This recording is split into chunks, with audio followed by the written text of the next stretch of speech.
Bismillahirrahmanirrahim. Assalamualaikum warahmatullahi wabarakatuh. Alhamdulillahirrabbilalamin. Assalatu wassalamu ala asyrafil anbiya'i wal mursalin Sayyidina Muhammad wa ala alihi wa sahbihi ajma'in, amma ba'd. Langsung saja, perkenalkan, nama saya Mutiara Sanirwan, kelas 11 MIA 2. Pada kesempatan kali ini saya akan membahas tentang perkembangan masyarakat pada masa penjajahan Belanda. Nah, pada masa penjajahan Belanda itu dilaksanakan beberapa kebijakan. Di antaranya yang pertama yaitu sistem tanam paksa atau kultur stelsel. Nah, sistem ini dilatar belakangi oleh usulan dari salah seorang tokoh Belanda yang bernama Van den Bosch. Dia mengusulkan bahwa di tanah jajahan ini harus dilakukan penanaman tanaman yang dapat laku di pasar dunia. Hal tersebut karena Belanda mengalami kekosongan kas negara dan memiliki banyak hutang. Nah, kekosongan kas negara dan banyaknya hutang ini terjadi karena yang pertama terjadi karena perang kemerdekaan Belgia yang terjadi pada tahun 1830. Nah, perang ini berakhir dengan pemisahan Belgia dari Belanda. Kemudian yang kedua yaitu perang Diponegoro. Nah, perlawanan ini menghabiskan biaya kurang lebih 20 juta gulden. Kemudian yang ketiga penanaman kopi, pemasukan uang dari kopi dari tanaman kopi itu tidak banyak. Kemudian yang keempat yaitu kegagalan dalam usaha menerapkan sistem liberal untuk mengeksploitasi tanah jajahan untuk memberikan keuntungan yang sebesar-besarnya kepada negara induk. Nah, lanjut ke Indonesia pada masa tanam paksa. Nah, pada masa tanam paksa itu tanah dikuasai oleh pemerintah Belanda. Kemudian hasil tanam paksa seluruhnya diserahkan kepada pemerintah Belanda. Selain itu, pajak dibebankan kepada perseorangan. Jadi setiap orang, masing-masing orang itu harus membayar pajak. Kemudian rakyat harus bekerja di lahan tanam paksa. Dalam pelaksanaan sistem tanam paksa ini terdapat beberapa aturan. Yang pertama yaitu penyediaan tanah tidak lebih dari 1/5. Jadi penduduk menyediakan tanah kurang dari 1/5 dari tanah pertanian penduduk. Kemudian yang kedua yaitu tanah bebas pajak. Jadi setiap tanah yang digunakan untuk pelaksanaan sistem tanam paksa ini dibebas pajak, tidak dikenai pajak. Kemudian yang ketiga dilaksanakan pemimpin pribumi. Nah, dalam pelaksanaan sistem tanam paksa ini diawasi langsung oleh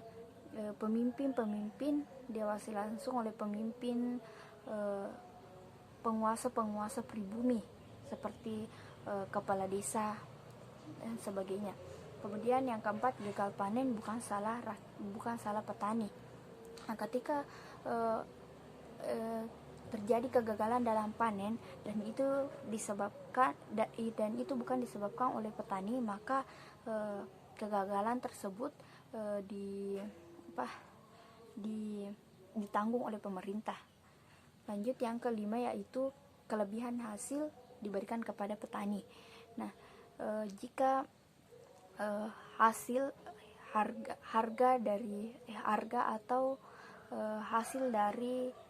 nilai hasil dari tanaman yang sudah dijual tadi ditaksir melebihi dari pajak yang seharusnya dibayar oleh petani, maka kelebihan hasil itu harus diberikan kepada petani.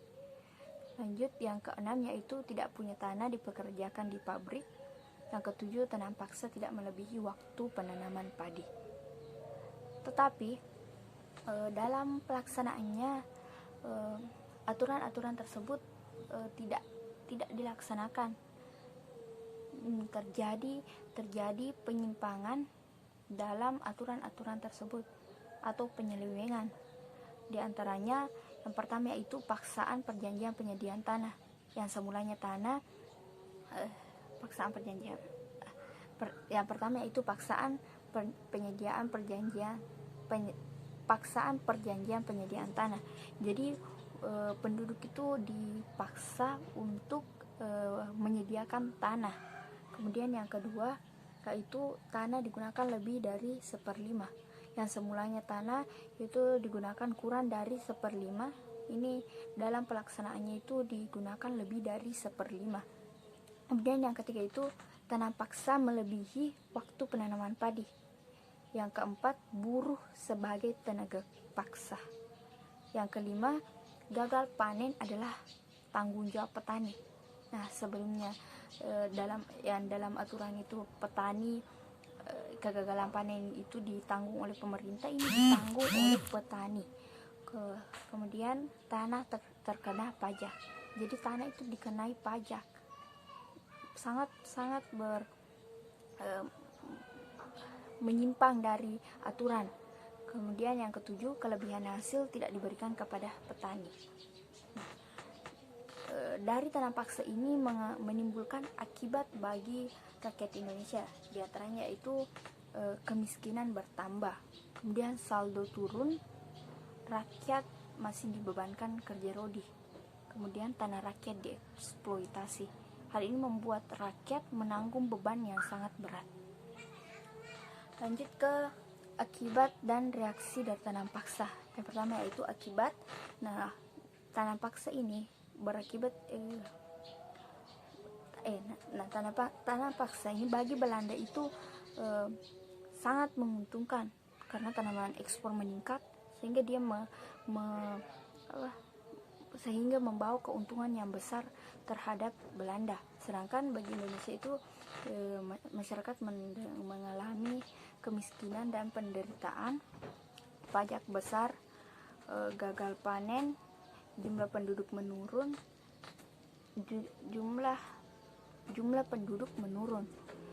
Akan tetapi sistem tanam paksa ini juga membawa dampak yang positif bagi bangsa Indonesia.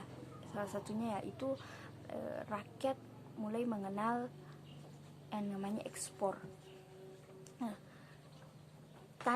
sistem tanam paksa ini menuai pro dan kontra dari beberapa pihak. Nah, dari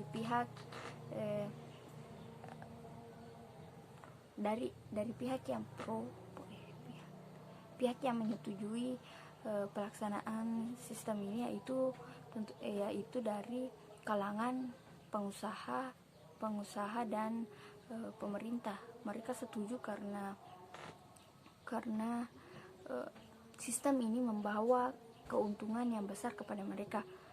Sedangkan pihak yang tidak setuju yaitu dari kalangan tentunya rakyat Indonesia, karena mereka sangat menderita, dipaksa bekerja dan sebagainya. Karena hal tersebut, maka rakyat Indonesia mulai melakukan perlawanan, di antaranya itu perlawanan di Sumbar dan pembakaran tembakau di Jawa. Selain dari rakyat Indonesia, pihak yang tidak mendukung dilaksananya tanam paksa ini adalah kaum humanis Belanda atau yang tidak mendukung, yaitu penganut asas liberalisme atau kaum yang lebih berpacu kepada kebebasan. Mereka tidak setuju karena mereka menganggap sistem mereka tidak setuju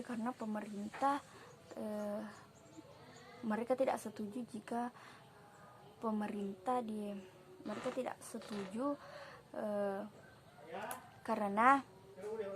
mereka tidak setuju karena pemerintah terlalu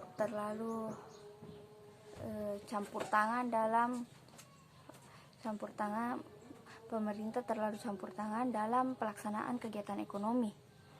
Nah, hal ini juga didukung oleh Salah satu hal ini juga didukung oleh buku yang berjudul Max Havelaar karya Edward Dawes Dekker yang dengan nama samaran yaitu Multatuli pada tahun 1860. Nah, buku ini berisi tentang kritikan yang keras terhadap pelaksanaan sistem tanam paksa ini.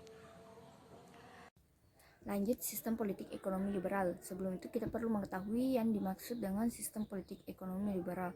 Jadi sistem politik ekonomi liberal adalah suatu sistem politik dan ekonomi yang memberikan kebebasan yang sebesar-besarnya kepada rakyatnya. Nah, sistem politik ini dilatar belakangi oleh yang pertama, sistem tanam paksa yang memberikan penderitaan kepada rakyat. Kemudian yang kedua, liberalisme berkembang di Eropa sehingga sistem tanam paksa tidak lagi sesuai dengan pelaksanaannya. Kemudian yang ketiga, partai liberal di Belanda menang. Yang keempat yaitu adanya Traktat Sumatera. Traktat ini ditandatangani pada tanggal 2 November tahun 1871 yang berisi tentang Inggris yang memberikan kebebasan kepada Belanda untuk memperluas daerah kekuasaannya di Sumatera. Dan lanjut, aturan politik ekonomi liberal. Jadi politik ekonomi liberal tahun 1870 ini ada 5 peraturan. Yang pertama yaitu Reglementsje het beleid de regering in Nederlands Indie, yaitu aturan yang berisi tentang tata cara pemerintahan Indonesia. Kemudian yang kedua, Indische Compatibility Wet, atau aturan yang berisi tentang pembendaraan antara Hindia Belanda. Kemudian yang ketiga yaitu Suikerwet atau undang-undang gula. Undang-undang ini bertujuan agar ekspor tebu di Indonesia berkurang. Kemudian yang keempat, Agrarische Wet, yaitu undang-undang agrari, bertujuan untuk melindungi tanah-tanah penduduk Indonesia agar petani-petani Indonesia tidak kehilangan hak milik terhadap tanah-tanah mereka. Kemudian yang terakhir yaitu Agrarische Besluit, atau aturan yang lebih ke hal-hal yang lebih rinci. Kemudian pelaksanaan politik ekonomi liberal tahun 1870. Jadi dalam pelaksanaannya ini sejak berlangsungnya sistem ini, pemerintah Belanda mulai membuka Indonesia untuk para penguasa swasta untuk menanamkan modalnya di Indonesia, terutama di bidang pertanian. Nah, dengan dibukanya Indonesia terhadap pengusaha swasta, maka ini mulai disebut dengan diterapkannya politik pintu terbuka bagi modal swasta. Nah, yang kedua yaitu adanya kulit kontrak dan Poenale Sanctie. Nah, kulit kontrak ini yaitu suatu sistem orang dulu yang para kuli itu disuruh menandatangani kontrak yang mereka sendiri tidak tahu apa isi dari kontrak tersebut, karena pada saat itu mereka belum tahu sebagian besar dari mereka belum dapat mengenali huruf ya. Apalagi pada saat itu kita tahu bagaimana kondisi mereka. Kemudian kulit kontrak ini disebut juga dengan Quali Ordonantie. Nah, Quali Ordonantie ini isi dari kontrak tersebut yaitu aturan yang mengikat para kuli untuk terus bekerja di perkebunan. Jadi kalau misalnya ada yang berusaha untuk kabur, maka mereka akan mendapatkan sanksi. Nah, sanksi ini disebut dengan poenale sanctie, yaitu hukum. Nah, hukum ini tidak berlaku hanya untuk para kuli, tetapi juga para penguasa swasta. Tetapi penguasa swasta memanfaatkan kondisi dengan menyuap para pemilik tanah sehingga sanksi mereka dikurangi. Nah, akibat dari politik ekonomi liberal. Nah, bagi Belanda, ekonomi liberal ini memberikan keuntungan yang sangat besar karena Belanda menjadi pusat perdagangan tanah jajahan. Selain itu, semua hasil perkebunan dan pertambangan mengalir ke Belanda sehingga mereka untung besar. Tetapi bagi Indonesia,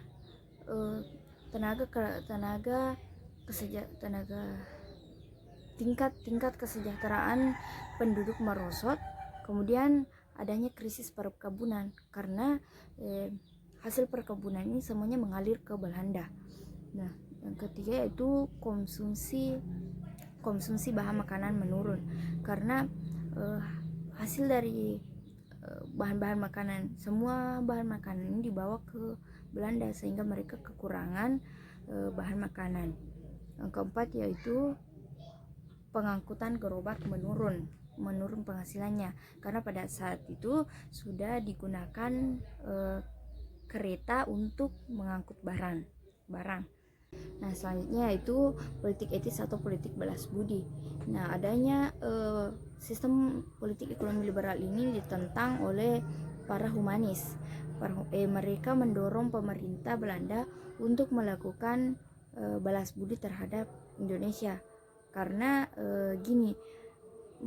hampir 72% kebijakan pemerintah Belanda ini membawa keuntungan yang besar bagi Belanda yang semulanya bangkrut karena pada saat itu mereka mengalami krisis keuangan.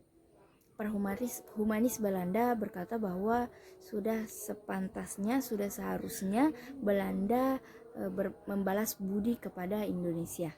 Nah, tujuan dilakukannya politik etis ini yaitu pemerintah Belanda memiliki kewajiban untuk mengusahakan kemakmuran dan perkembangan sosial penduduk Hindia. Nah, kemudian pelaksanaan politik etis. Jadi politik etis ini dilaksanakan balas budi yang dilakukan oleh Belanda yaitu yang pertama desentralisasi pemerintah, yaitu dengan adanya undang-undang desentralisasi, kemudian dibentuknya Badan Perwakilan Rakyat. Yang ketiga, Dewan Kepresidenan dihapus dan Dewan Provinsi, Dewan Kota, dan Dewan Lokal di luar Jawa dibentuk. Nah, yang kedua yaitu pelaksanaan yang kedua yaitu irigasi. Dibentuknya irigasi di bidang perairan. Jadi mulai dibentuk irigasi. Kemudian yang ketiga yaitu transmigrasi. Yang keempat edukasi, yaitu pendidikan. Meskipun pada saat itu pendidikan masih terbagi atas dua golongan. Yang pertama yaitu sekolah kelas pertama untuk orang-orang Belanda. Nah, sekolah kelas 2 untuk anak pribumi. Nah, meskipun begitu orang-orang pribumi tetap bersyukur karena masih diberi kesempatan untuk menganyam pendidikan. Kemudian yang kelima yaitu hukum dan pengadilan. Jadi ini terbagi menjadi dua. Yang pertama yaitu pengadilan gubernur. Ini dilaksanakan oleh pemerintahan kolonial. Sedangkan yang dilaksanakan oleh